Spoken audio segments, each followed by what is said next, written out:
Psychology का concept पर हम बात कर रहे हैं, ऐसे में क्या फंडे उनको अपनाने चाहिए जिससे कि उनको जब वो गलती करें या कुछ ऐसी चीज़ करें जिनसे उन्हें लॉस हो सकता है, उससे कैसे बचा जाए? सबसे पहले आप किसी के कहने पे हर्ड मेंटालिटी से कभी भी इन्वेस्टमेंट ना करें कि मेरा वो दोस्त इन्वेस्ट कर रहा है, मेरा रिश्तेदार इन्वेस्ट कर रहा है, उसने इतने पैसे लगाए, इतने बन गए, वो तो बस ये समझदारी बहुत है, मैं उसकी बात मानूंगा, मैं उसमें करूंगा।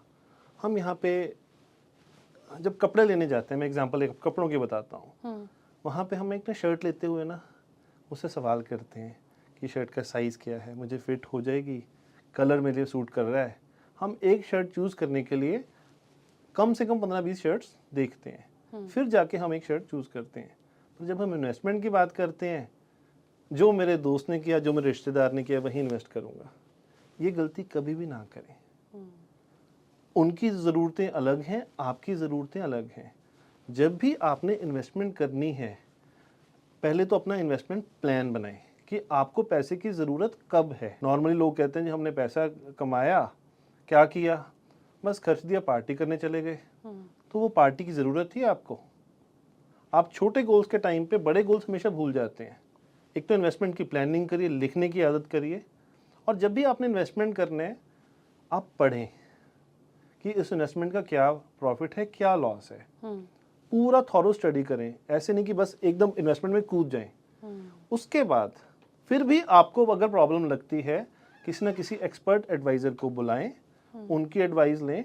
वो कुछ ना कुछ आपसे ज़्यादा नॉलेज रखते हैं और आपको वो रिटर्न्स और आपके गोल्स के बारे में बता के आपको सही गाइड कर सकते हैं।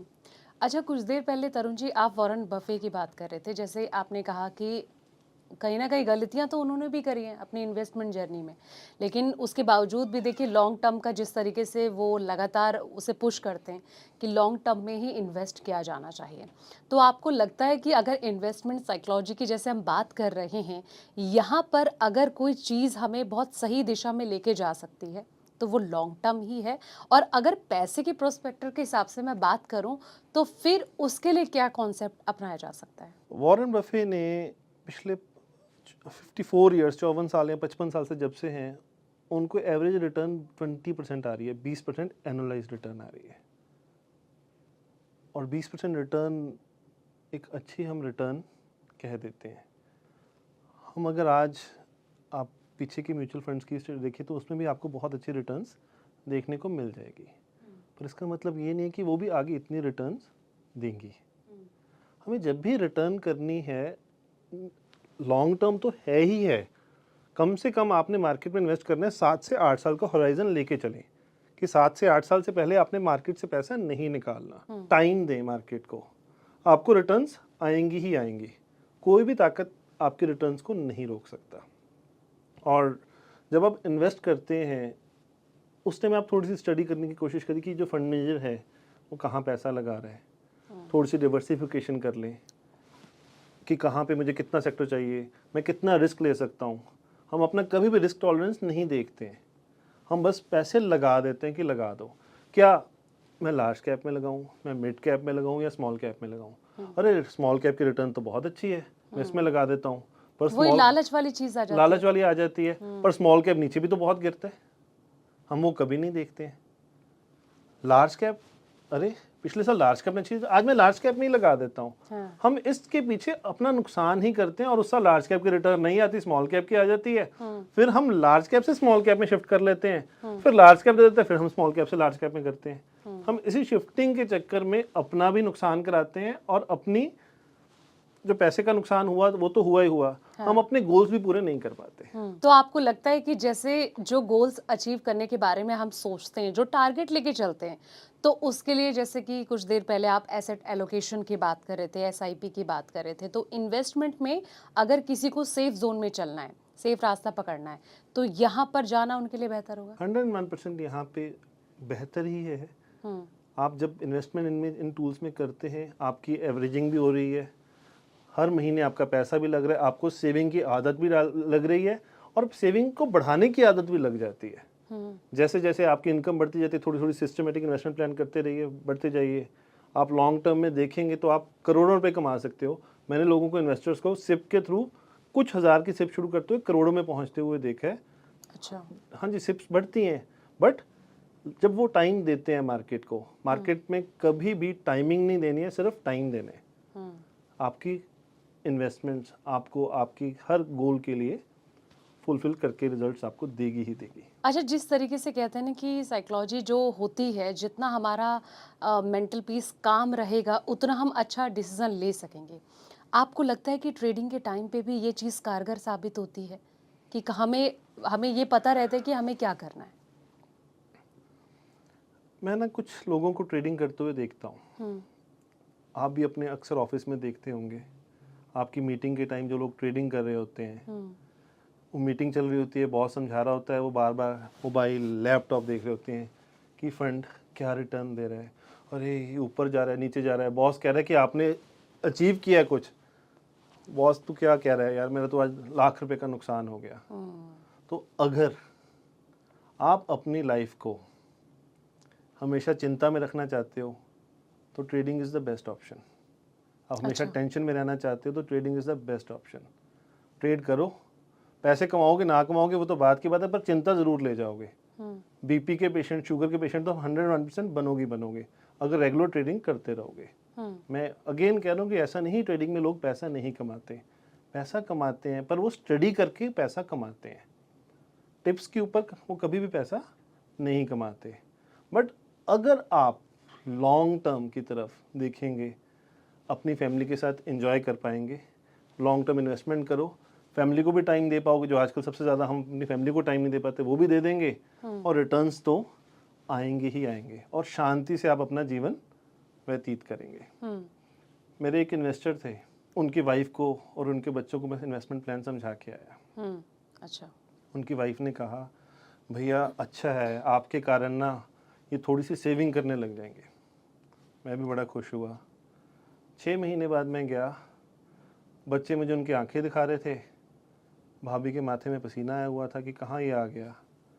मैंने पूछा भाभी जी क्या हो गया, ऐसा क्या प्रॉब्लम आ गई जी, एकदम आप वो हो गए।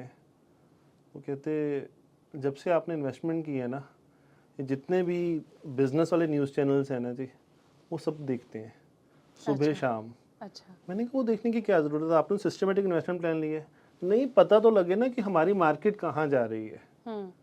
आप ज्ञानी ना बने, आप इन्वेस्टमेंट करके भूल जाएं, न्यूज़ को छोड़ दें, अपना लाइफ को एंजॉय करें, आपको रिजल्ट्स आपकी नीड के अकॉर्डिंग मिलेंगे ही मिलेंगे। अच्छा, जब हम मार्केट में जाते हैं ना तो हम देखते हैं जहाँ पे सेल लगी रहती है तो हम ज़्यादा अट्रैक्ट होते हैं वहीं पर ही। मार्केट में भी कुछ ऐसा ही नज़र आता है कि जहाँ पे हमें लगता है कि अभी तो मार्केट बहुत अच्छी चल रही है, हर जगह हरियाली है, तो वहाँ पर वही हमारी साइकोलॉजी उसी तरफ हमें खींची ले जाती है कि नहीं भाई पैसा लगा लो। फिर अक्सर क्या होता है कि आगे चल के फिर देखते हैं कि घाटा हो गया। तो ऐसे लोगों को क्या एडवाइस करना चाहेंगे आप? वॉरेन बफे ने कहा कि when others are greedy avoid the market, when others are not investing you should invest at that time.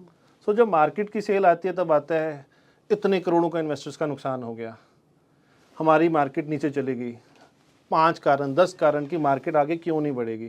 भाई मार्केट अब सेल लगा रही है, जो चीज़ आपने पहले 500 रुपये की खरीदी आज आपको 250 रुपये में मिल रही है, 50% सीधा सेल दे रही है, और आप उस टाइम डर रहे हो। उस टाइम तो पक्का टाइम है कि पैसे लगाइए आप। हाँ। पर हम पैसे निकालते हैं, और जब मार्केट ऊपर जा रही है वो 500 का 600 हो जाता है, 700 होता है, तब हम जगा के पैसे लगाते रहते हैं। तरुण जी, एक सवाल ये कि आखिर ये लालच कब शुरू हो जाता है, जब रिटर्न जो है 50% मिल रहा है या फिर 100% इन्वेस्टर को रिटर्न मिल रहा है? लालच पहले दिन से शुरू हो जाता है। जब किसी इंसान का थोड़ा सा पैसा भी एक दिन में बढ़ जाए ना, तो उसको लालच आ जाता है कि बस मैं पैसे इन्वेस्ट कर दूं और कर दूं। ठीक है, वो लालच में वो ऐसी गलतियां कर देता है कि उनको पता भी नहीं लगता कि गलती हो गई, फिर वो साल बाद 2 साल बाद पछताते हैं कि हाँ गलती कर दी हमने। सो रादर देन, एक ह्यूमन साइकोलॉजी की जैसी बात हो रही है, मैं एक आपसे सवाल करता हूँ। आपके पास 2 शेयर हैं, ए और बी, दोनों आपने 100 के लिए। ए वाला शेयर 100 वाला 200 में हो गया, बी वाला 100 वाला 50 का हो गया। अब साल बाद आपको पैसे की ज़रूरत है, तो आप कौन सा शेयर बेचोगे? ए। डेफिनेटली जी, ए शेयर बेचेंगे जो 100 का 200 हुआ।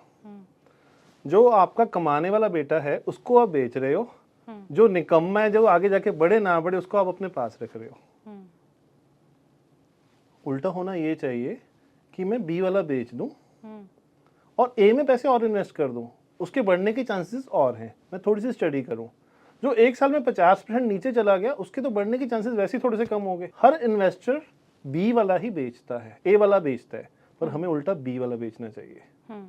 अब रिटर्न की कोई लिमिट नहीं है कि 50%, 100%, 200%, 300%, कुछ भी रिटर्न कभी भी आ सकती है। नेगेटिव भी हो सकता है, ये नहीं है कि हाँ रिटर्न ही आएगी, नेगेटिव भी हो सकता है। पर हमें ये अपना एक प्लान बना के गोल बेस्ड प्लानिंग करनी चाहिए कि जब हमारा जो एक गोल के लिए हमने पैसे सेव किए थे वो निकले तब हम पैसे को प्रॉफिट को बुक कर लें। पूरा ना करें, कुछ प्रॉफिट को बुक कर लें ताकि हमारा गोल उस टाइम हो जाए। अगर मार्केट कुछ उल्टी हो गई तो हमारी रिटर्न जाए ना। पर ये नहीं है कि अगर मुझे किसी ने 100% रिटर्न दी है तो मुझे आगे 200% देने की प्रोबेबिलिटी बढ़ सकती है उसकी। स्टडी, और अगेन अगर आप नहीं पढ़ सकते, आप नहीं टाइम निकाल सकते,